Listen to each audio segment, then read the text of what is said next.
Hello, everybody. This is Rob Fredette with the podcast HODGEPOD, back for another episode. I was on a hiatus for about 2 months, but I'm back with another episode. I have a special guest on my podcast. All my guests are special when they come on my show. Zach Randles Friedman is a podcast host, producer, and much more. Zach, welcome to HODGEPOD. Welcome to my podcast. Thanks for having me on. I appreciate it. Yes, sir. So I always like to have my guests introduce themselves. And if you could, please give an introduction of yourself, and then we're going to talk about a whole array of items. Sure. So I have two podcasts. I started them over 2.5 years ago. One is called Everything and Anything and a Bit Gay, and I do interviews for whoever I think is interesting. So it could be a psychic medium, it could be a cult survivor, it could be a, I've had a real housewife on my show, it could be a Broadway singer, and a book author, a sex therapist, anything. It's anything Yeah. that I think is interesting at the time or somebody comes to me. So I do that. Then I do another one.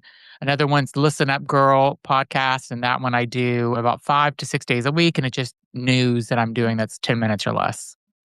So, what do you think about being in the podcast business? Because it's a lot of work, isn't it? It's so much work. I was doing this with a full-time job for about 2 years. And I don't know how I was doing both a full-time job and this full-time job. So it's Yeah. I started in 2022. And before that, for about 3 years, I decided what I should do. Should I start one or should I not? I'm glad I did. One day I just started, Yep, and I have a full time job too. So it's kind of hard to schedule, but it's still exciting when a podcast goes out because you don't have to worry about if you have ads on your show. Still, you can have a long dialogue with somebody and not worry about, okay, we got to go to a commercial break. Isn't that what's great about podcasting? yeah, it's great. Yeah, I mean, I've been on a live radio show before, and it seems like it's a lot more stress, and because Yeah. if you mess something up on a podcast, you can edit it out, or if there's editing, but live, yeah, it's a whole different story. Yeah, I worked in radio many years ago. Yeah, if it's live and you mess up, it's there for everybody to hear. In podcasting, you can cut out something bad and nobody will ever know about it. And sometimes I'll Exactly. leave stuff there just for the heck of it anyway. So just Yeah, so it's raw. yeah. So talk about your podcast that you have as well. And then you also live in Boston. I grew up there and I've been gone now about 30 years, but I remember it vividly. I've gone back quite a few times.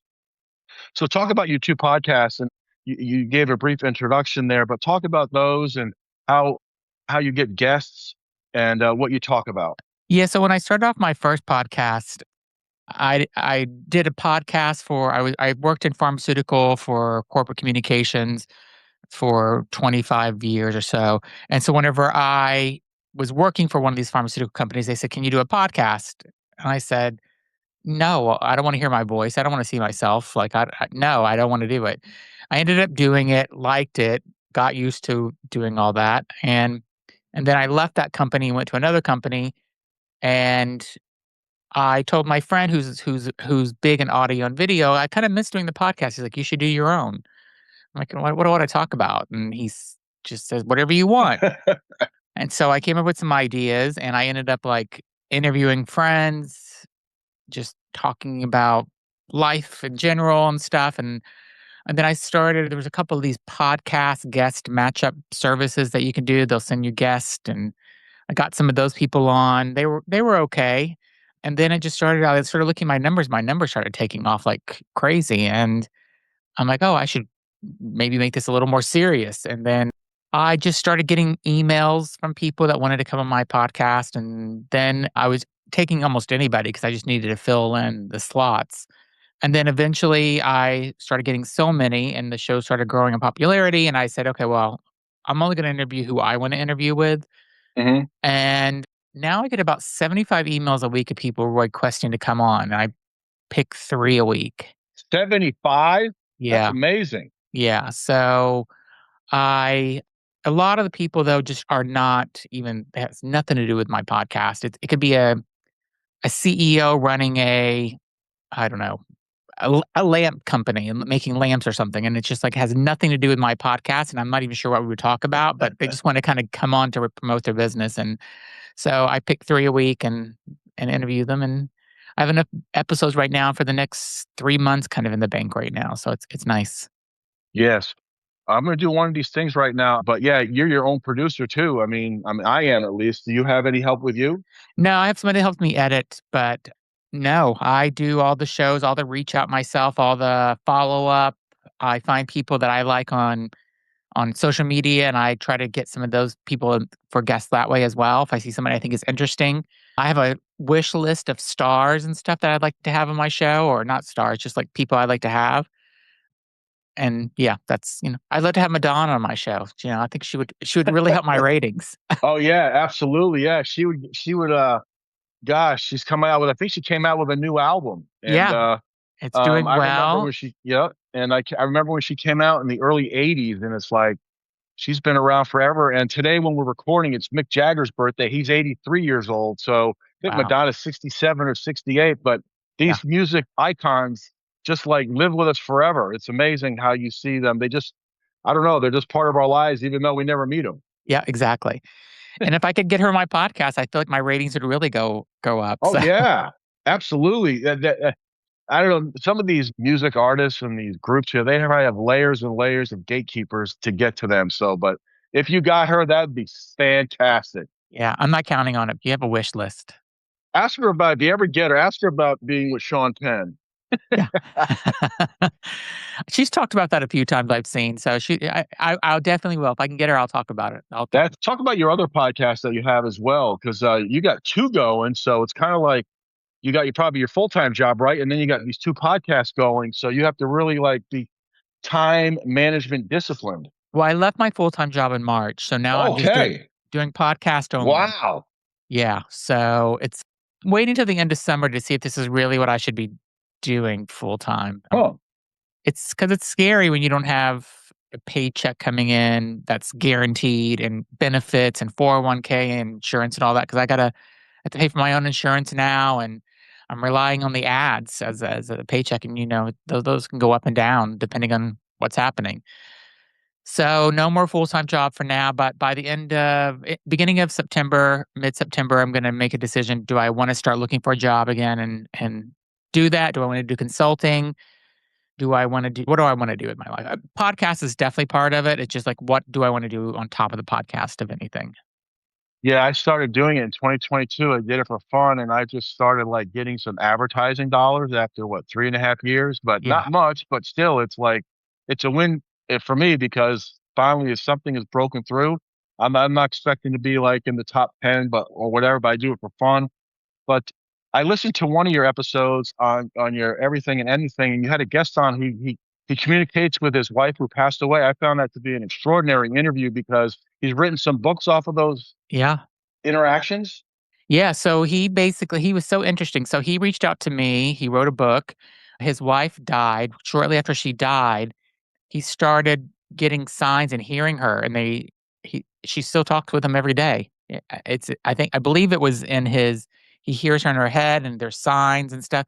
They have children. The children are like, "Dad, whatever you wanna believe to get through it," because he was grieving his wife and stuff, but yeah, he talks to her, and they have a relationship still, even though she died. So he was a really fascinating. I love those type of stories too, because it's so out there, and I believe him. The interviews like that have made me think differently of what happens when we die. So I thought when we died, cremated, buried, and that's it. You're gone.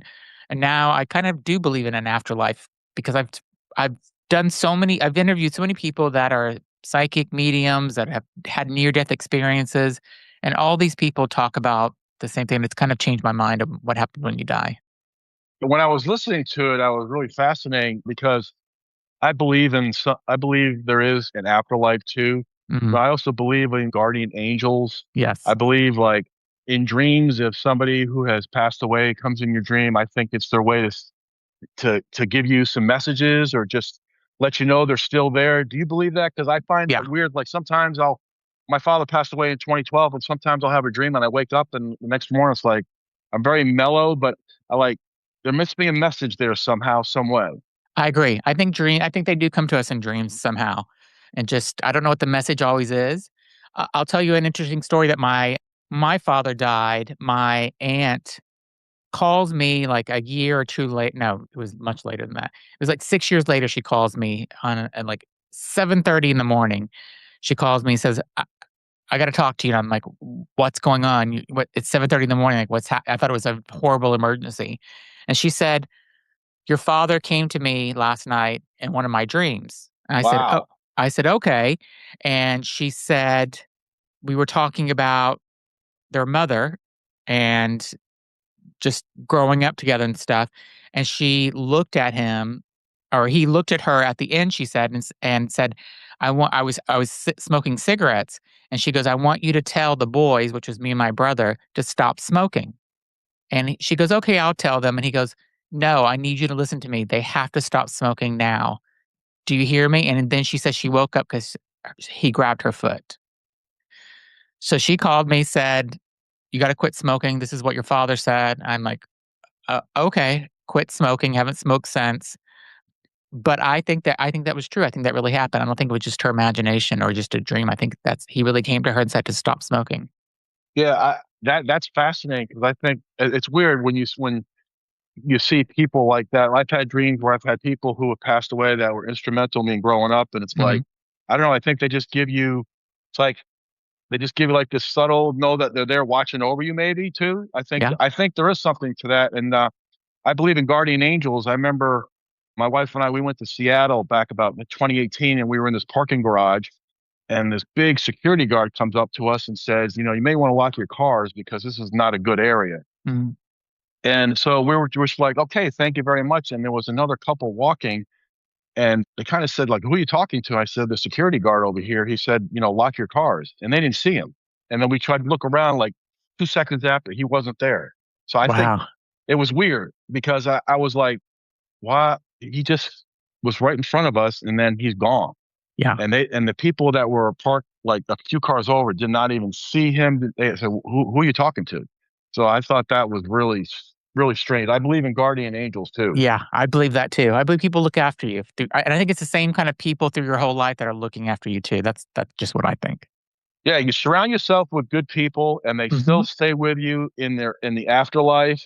And there is more now with like technology and AI. We Hmm. may be able to maybe break through at some point, maybe and communicate with people in the afterlife. Do you think that's something we did? I just thought of that question now. I think that I am so into AI right now. I'm learning how to build apps and all these other things now. I'm because now that I'm not doing a full time job, doing all this, I've learned all this programming that I never thought I would do. I was a communications person, so and I do think that there's going to be something big. I think AI is just going to be part of who we all are at some points sooner than later. And Yeah, and I it, just talking to the afterlife, I think is definitely a possibility. yeah, and you know, you mentioned AI. I just got recertified. I'm a fitness instructor, so I just had to get recertified, and I had to take a test and study. And I used AI to help me study, and I would talk to AI, and AI, Yeah, Chat GBT would tell me, okay, that's good. You're missing this, you're missing that, and it helped me, you know, keep the focus on what I had to do. So I passed the exam, which was great, and I yeah, thank AI for that. But yeah, AI has a lot of good things. I know there's a lot of bad things about AI, but yeah. AI has a lot of great features like maybe learning or like what you just mentioned as well. So I think that's unbelievable. You also said you live in Boston. I grew up there. Talk about Boston if you would. It's a great city, isn't it? Yeah, it's a great city. I grew up in Miami and then I moved to New York. And then I've moved 18 times in 28 years. I've Wow. lived in Switzerland, I lived in Atlanta, I've lived in Man. Raleigh, Philly. Boston is the last stop. So I'm living in Boston and going to move a little north of Boston maybe in the next year or so to the North Shore. I want to be close to the ocean. I don't know if I necessarily want to be on the ocean, but I want to be able to walk to the ocean and just yeah, that's my dream. Boston has great food. It's close to so much. You're close to Providence, Rhode Island. You're close to Portland, Maine. You're close to you can drive to Vermont, New Hampshire. It's you have so many things to do in such a quick, with day trips you could do. You can go out to the Cape. I love going to the Cape. I'm going to the Cape in a few weeks. I try to go like twice a summer and stuff, and it's a good place to live. It's expensive, but it's good. Yeah, very expensive for what I remember living there years ago, but like really expensive now. And like if you move to the North Shore, you'll be closer to New Hampshire, Yeah. Maine. I mean, you can get to Maine to the coast of Maine in an hour and 15 minutes from the North Shore in Massachusetts. So it's really good. Boston has a lot of great culture there. I love the fact that the Revolutionary War's there, Yeah. the beginning of the country. So there's so much history there, which makes it great. And you said you lived in Miami. I worked in Miami years ago and lived in Fort Lauderdale. Miami's a great city too. Yeah, I wouldn't go back there though now. It's so different from when I grew up there. I mean, I went there and went to college there, but then I went back there and lived for 4 or 5 years. But I just seen a report that Miami, living in Miami, renting is more expensive than New York City now because so many people have moved there. It's kind of crazy. I can't believe it's more than New York, but that's what I read in some article online. Really, that's fascinating because that's a big destination, but people are, I guess, migrating down there too. I mean, people have always migrated down there from the Northeast, but Yeah. it's fascinating when you look at Miami and it's like, the sun and the water and just the way of living down there. You got to worry about hurricanes, but so It's talk too about, go ahead. I'm it's sorry. it's too hot though. Like I can't do the heat that much heat though. After living in Boston and I like the seasons, I like the spring and fall a lot. I could do without the winter sometimes. The winter's good for the first 2 weeks and I'm sick of the snow and tired of it. So, Well, I remember I spent a Thanksgiving in Miami one year, and it was weird because I was in shorts yeah. at a friend's house swimming, and it was weird. And up north, it was like cold and snowing, Yeah. so it was very surreal being in Florida on Thanksgiving. Yeah. So, talk about your other podcast as well. You have another podcast, and you have this wide array of guests. So, talk about your other podcast. The other podcast is just 10 minutes or less. I do LGBTQ plus news that I go and just kind of say the news. There's a guy named Aaron Paranis that's on TikTok and Instagram where he started doing like these quick news segments Hmm. and then so I just like I thought I want to do this. There's news that's not being talked about and stuff. So I'll go in and just pick kind of 5 stories a day, do it in 10 minutes or less and just kind of put it out there. And then it started catching on. And then last summer, about a year ago, I just kind of got tired of all the negativity in news and I stopped it for a month. And I'm like, I don't want to see all the negativity. Then I started getting emails and messages like, where's the news? Like you help us that way we don't have to go out and like look for this news. So it kind of inspired me to keep doing it, and so now I keep doing it, and there's some ads coming in for that too, and it's good. It's fun. It's takes a half hour a day to record it or write it out, record it, and then do a quick edit. So it's not a hard lift. So, what items do you cover on that podcast? A quick 10 minute. Yeah, I'll cover anything from what's happening. Just I do get a little political with it sometimes, but just like what's happening in the country, what's happening in the world. There's in Maine, we just had there's a whole Senate race happening in Maine where the senator had to drop out because he had Hmm. a couple allegations against him. So I talked a little bit about that, and I'll just kind of cover things that are really standing out in the news, but aren't maybe being talked about so much. And then, or if they are being talked about, I'll go a little more into depth about what's actually happening behind the story. So I'll look it up and I make sure everything that I put out there from a news standpoint is all verified. It's not fake news. I'm not putting stuff out there just to put it out there. And sometimes it's kind of hard to make sure that the news you're putting out there is accurate, but I do the best I can to make sure it is. Yeah, I remember that Senate race there ran flat, and I was like, "What took Yeah. him so long to like drop out?" I mean, I was He did like, not want to do it. "No." It was like, there was some things about a Nazi tattoo. That's a deal breaker for me. If you have a Nazi tattoo on you, you got to get out right away. But that's just my political view on it. But I just I, thought that was crazy. I agree. Then when he had the sexual assault came up, I'm like, and he still didn't want to drop out. I'm like, come on, you got to do it. You got to drop out. Like you can't, you're not gonna. There's no way you're gonna win. You have 2 strikes against you, so they're big ones. So I'm glad he dropped out, and we'll see what happens. You had mentioned verified sources. I took radio journalism in college, and so I'm all about both sides. I Yeah, like to get both sides. A lot of the news today is one sided. You it get one is. side, and I like to read that whether it's left or right. I like to read both sides and try to draw my own conclusion Yep. rather than hearing something from one and saying this is the way it is. And this is for both networks, all the networks out there. But you really have to really do your homework now because it's become so polarized. Yeah, I mean, like, I avoid CNN and Fox News because they're on opposite sides, and so I avoid all of those because I don't, know what's real coming from those, and I just try to go to some of the websites, even some of the more, like, the local independent people that are actually doing the stories and stuff. I try to look for stuff that way instead of going to these big networks because I don't know, Fox is definitely right, CNN is on the left, and who knows what's true whenever you if you pull stories from them, so I avoid those.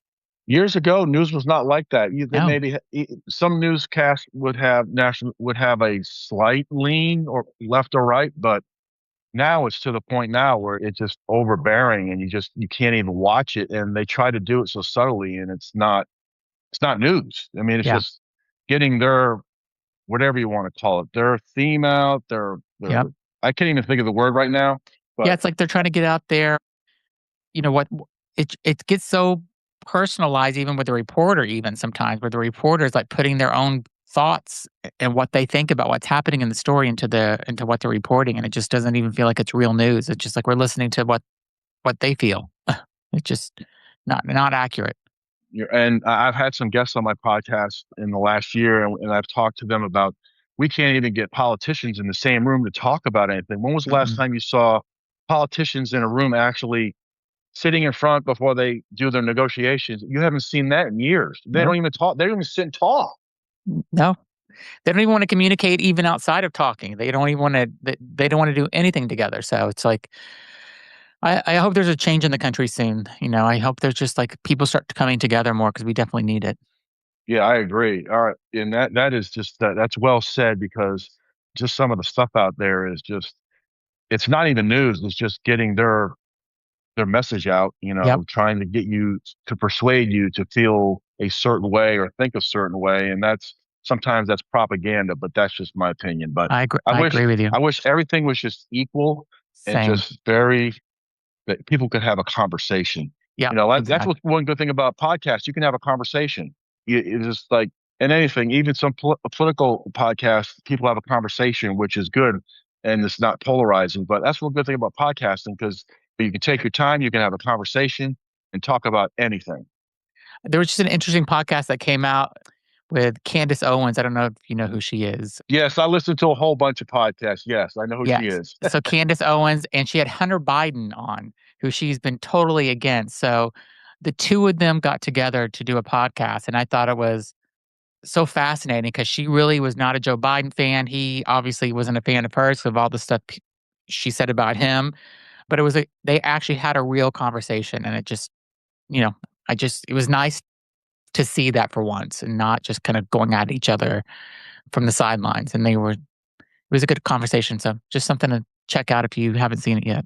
10 years ago, I listened to all different types of podcasts and shows. I listened to Alex Jones. I listened to Glenn Beck. I listened to Michael Savage. I listened to Sean Hannity sometimes, but I listened to a whole different ones. And Beck and Alex Jones were at polar opposites years Yeah. ago, and they got together and had a conversation. Like you said, when two polar opposites get together, it's a fascinating conversation because Yeah.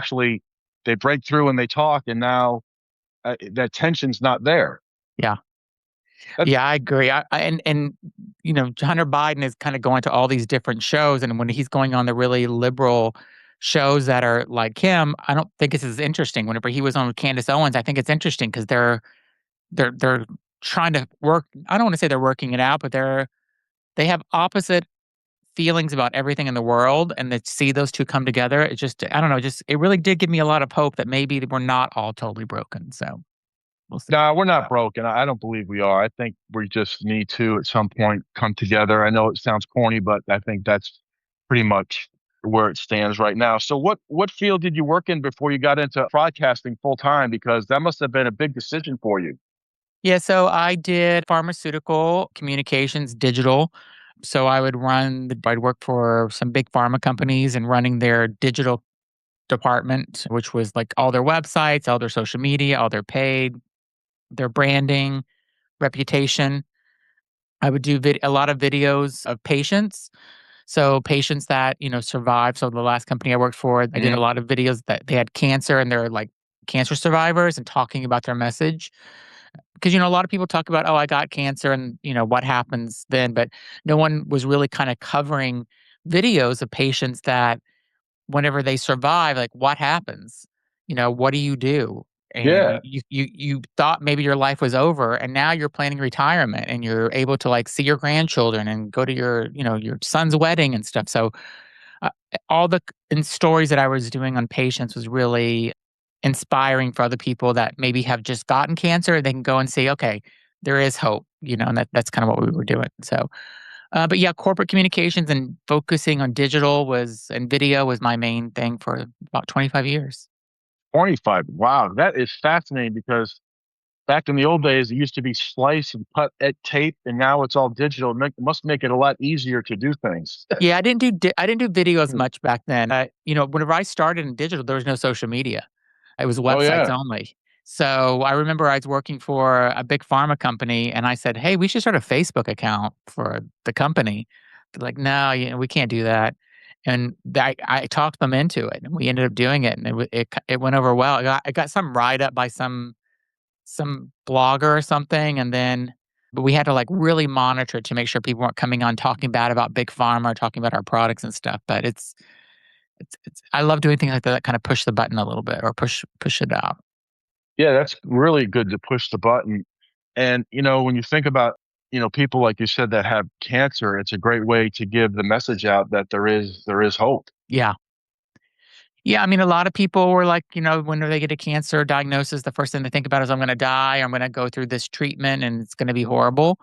And I wanted to sit down. I go to somebody's house for, like, a day or 2 days, and I interview them, interview their husband or wife, kids maybe, and we kinda go through and talk about, like, when they were diagnosed, how they felt, what they did, and then kind of go through what happened, like, after they were told that the cancer was gone, and how they adjust their lives, and are they doing anything that they weren't doing before they had cancer, like, living Hmm. their life fully. And it's really, I think, an inspiring story just for people to kind of hear that. So, because people go out and they look up, they have any type of disease or illness, they go to Google and search, and the first thing it's basically gonna say is, if you're Googling, is, "Oh, you're gonna probably die."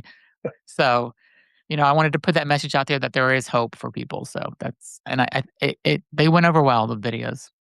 Cancer has really been a survivable disease Yeah. or a situation for people. So, I mean, there is maybe AI someday will be able to cure cancer. Yeah, that's what I really do hope. They are bringing AI into, like, research and development labs now to speed up those testing, for certain Mm. pharmaceutical companies, because they can go through more scenarios of testing of what they're trying to do for the molecules and stuff. So, I mean, yes, I think AI will be fantastic if it can do things like that, solve cancer faster, and, all these other heart disease, all these things that are killing people every day. You can go to Chat GPT and you can put a topic and you get it in 5 seconds, which Yeah, is extraordinary. So, like, they could probably figure out something with cancer probably in 30 seconds. yeah. You should try Claude. I was on ChatGPT and moved to Claude. Really? Yeah, it's a night and day. You wouldn't think it, and it will. The thing is that you have all your conversations that you have in ChatGPT, and you're like, "I'm gonna lose them," but you can start pulling them over. There's a way to you can Google and how to pull them over, and I am so happy I moved over to Claude because I had a couple of friends like, go to Claude," and I'm like, "No, no, ChatGPT, that's where I'm at," and it's so much better. Really? Yeah, I might have to do that. I'm gonna have to look at that after we get off this episode here. So, talk about if you would, like some topics like in the world today that really like pique your interest or that you probably doing for your upcoming episodes. Like, what are some of like the hot topics that you're thinking about right now?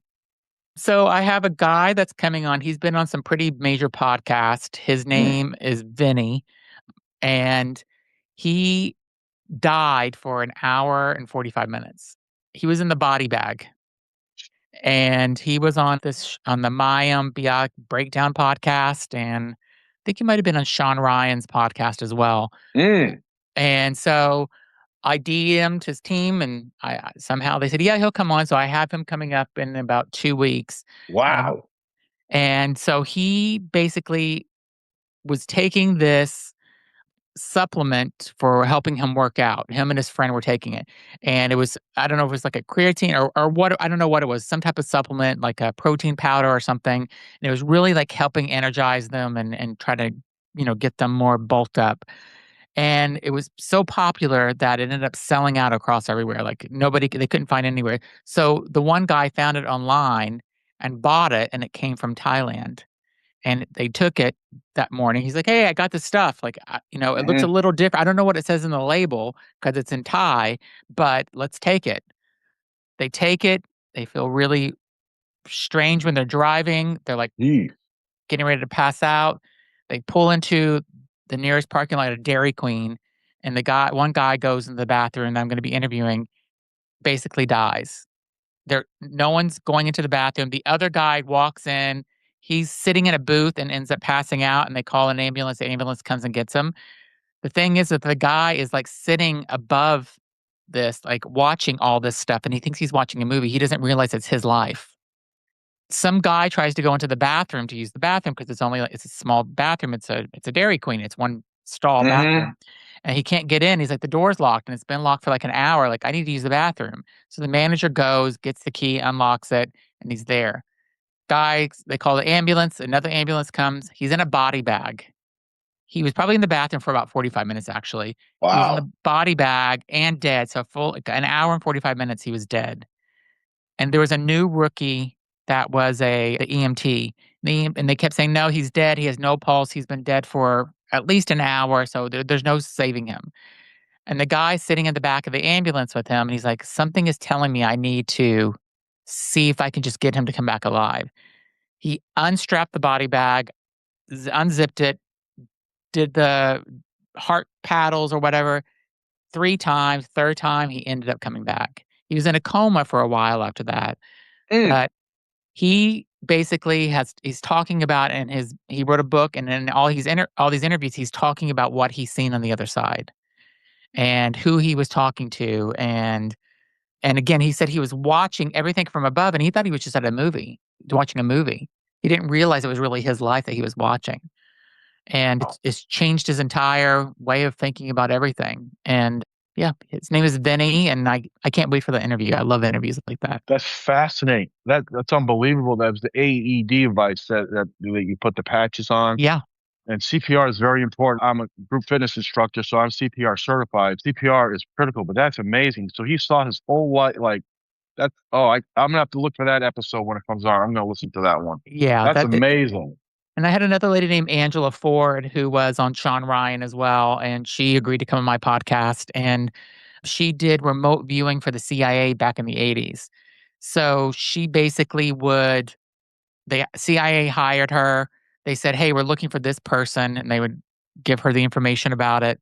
And she came back and said, "Oh, this guy is in Wyoming." And the CIA is like, "No, there's no way he's in Wyoming. It was drugs. He's somewhere in South Florida. Like he's not in Wyoming." 2 weeks later, they said, "Can you try again?" She tried again. She goes, "Listen, he's in Wyoming, and this is the hotel. I can see what hotel he's at and what landmarks he's by. Go there and see if he's there. That's where he is." They're like, "There's no way this guy's in Wyoming." And she's like, "I'm telling you, that's where he is." They ended up going to Wyoming. He was in this hotel, and they arrested him. So Wow. So that's what remote viewing is? I never knew what that was. yeah. So you can basically leave your body or go, and you can like see other things, like targets. And there was another woman that I talked to who finds missing kids through remote viewing. She said, unfortunately, when she finds the kids, a lot of times they're not alive, but she can find, like, if your kid's missing and you go to her, then she can most likely find missing kid. Wow. When you just mentioned something remote viewing, that I didn't know what that was it just until you said it. But when something happens where somebody goes missing, there's millions of cameras around. Some you don't see any video of anything like that. There's so many cameras around, you should be able to catch anything. I agree. Especially today, I just don't understand, like, how we can't, like, figure out everything. I mean, if I walk outside of my house right now, there's probably 25 cameras pointing my house, plus the cameras on my house pointing out. Yeah, I mean, everybody has cameras in my neighborhood, so, when the porch pirates try to come, Yeah, we get the neighborhood thing, "Hey, did so and so yeah, you see this car come up and down the neighborhood?" And it's really something like all the cameras, like, when you see like a crime situation, it's like, "Show more video. Where's the video? Show more exactly. video." It's like the Boston Marathon bombers. Yeah, They had video out and still photos. out Yep. ASAP, and that's how they caught those guys. Yeah, exactly. The others, I mean, there's just on the street, on my street, there's cameras. You can see all the cameras up and down the street where I live at now because they're everywhere. I mean, you go to any grocery store, there's thousands of cameras. I mean, and they're all HD cameras. I mean, they can zoom in. Yeah. It's amazing, like what you can see in everyday life. It's like back 40 years ago, there weren't very many cameras. You had like black and white grainy Yeah, cameras. They still have exactly. still photos. Now you can see people like tattoos and pimples on their, whatever you Yeah. want to see on them. It's really like unbelievable. So Well, those are some great stories. yeah, what gets me with the cameras though is like they keep talking about all these aliens and stuff, but they can never find a good game. All the cameras are so grainy with these UFOs they get. I'm like, they it's like the iPhone is so good. If they use their iPhone to take the video of this UFO, we should be able to like zoom in on it, and it's still no. So that's what I'm hoping they use cameras Yeah, I for. know. Yeah. All the stuff. Yeah, exactly. We don't have any nice, great, it's always these grainy photos. I Exactly. remember like back in the mid 90s, Fox had this thing on about aliens in Arizona, and they found an alien. They were cutting the alien open. Yes. It's like, I'm gonna have to go back and see that. I mean, that was just like weird stuff. It was just weird. Yeah. And I love the Bigfoot photos, and stuff that they get too, where they're trying to find we've got Bigfoot, but he's like, it looks like he's 20 miles away and it was taken with like a camera from the 1970s or something. So I'm just Well, yeah, it looked like the one in the 70s. It looked like Chewbacca from Star Wars. exactly. I mean, Yeah. that's exactly what it looked like. I mean, you see like him looking and then keep walking, and it's like, why? If the Bigfoot should have like attacked the camera person. That's what I think. Exactly. That's what I think too. I know exactly which picture you're talking about too. He's just walking casually in the woods, not and the person taking the photo. That was staged. I've also read where that was staged too. I mean, Yeah. you could read both sides of it, but I just find it fascinating when all these cameras we have, we can't seem to like get video of something that happens, or Yeah. they just don't show it. I don't know. That's just. Yeah, exactly. You also have your two podcasts. You have your guests coming up. How long do you think you're going to be doing this podcast for? I know you said you're still in the see how it goes phase, but it's got to be a lot of fun. How many hours a week you putting in on your podcast? It's over 40 a week. I mean, I'm 40 doing a week. 5 episodes a week on one podcast and 6 on the other. And so I'm doing 5 interviews a week usually, and yeah, it's full time. I mean, it's like my full-time job, and no matter what happens, even if I go back to a real corporate job, I'm still gonna keep the podcast. Like, I enjoy it too much. I love meeting these people and telling their stories, and it just doing a podcast is so fun. It's I had other hobbies that I was doing, painting and other things, and I gave up all that stuff, and I just do my podcast because I think it's that fun. Oh, it is because you can create episodes. You Yeah. can have guests come on, and you'd be surprised. Like when I first got my first episodes out, I didn't think I'd get 10 downloads, and like I was getting downloads in Japan, I was getting Yes. downloads in England. I'm like, oh my God. I was shocked. Yeah. And it was like people are listening in California and New York. And it's like it's amazing. Like it just takes time for a podcast to get some traction. We're not all like for me at least, all these big podcasts that are out there, but sometimes it's organic and they just have to grow and get traction. Sometimes it takes longer than others. So Yeah. I mean, I think there's so many podcasts out there, but I think if you really love it, just keep doing it. And I think eventually you'll get people to listen. yeah, I have 100. This would be my 168th or 69th. I had to take a 2 month hiatus, but the, the like it's like 2% of all podcasts reach 150 episodes. Yeah. So I was like, well, good. At least I'm in good company. Maybe that's why I'm like starting to get some traction here now. Do you The want to thing, be a Sean Ryan or a Joe Rogan? nah, Though? nah, No. I wouldn't. Nah, I wouldn't want to be one. Nah, because that'd be just be too much for me. I like my simple life. Yeah. For the paycheck that I get, it wouldn't be bad Oh though. I mean, yeah, I wouldn't. Yeah, the paycheck would be awesome. Yeah, Joe Rogan, he has some great guests on too. I like listening. He's had some really great ones. I like when he had David Lee Roth from Van Halen on. He'll have these people with the JFK conspiracy. I love those when in his format, what, 2 or 3 hours? yeah, I don't know how he sits there for 2 or 3 hours with somebody though. It's so long. Yeah, that's that's amazing. It's like 3 hours to sit with somebody, that's like a radio show, without commercials. So, I mean, like radio shows are what, not even 30 minutes of actual radio time. It's between news and Yeah. commercials. You don't get very much in as far as that's what's great about podcasts. We could talk for hours and not have to worry about a commercial break. So, but Yeah. Do you think you'll keep doing this for the years to come? yeah, I think I will. I think I'll do it until I retire. I like talking about movies and music history, movies, sports Yeah. history. So I like talking about different things. And I've been on this big health kick lately, the last 6 months, and that's where it's really picked off a lot with health and fitness and things like that. It's a great medium, and maybe 3, 4 years down the road, I'll still be doing. I think I will. I just had to take a break for a couple of months, so Yeah. recharge the batteries and stuff like that. Sometimes you need to take a break. So Yeah. A lot of people do that in the summer where they stop it for a few months in the summer. I kept going this summer, but I think next summer I'll do a little break for a couple months too.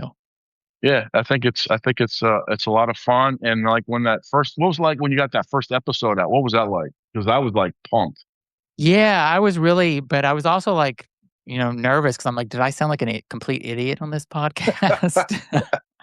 But I'm like, if I do, there's only people that are listening are the people I've told about it. So I didn't share it on social media or anything like that. And I just kind of like sent it out to some friends to listen. And then a friend's mom started listening. And then I started it just started growing. Isn't it crazy though, when you look at the numbers one day, you're like, wow, I can't believe this many people are listening to me and think it's interesting.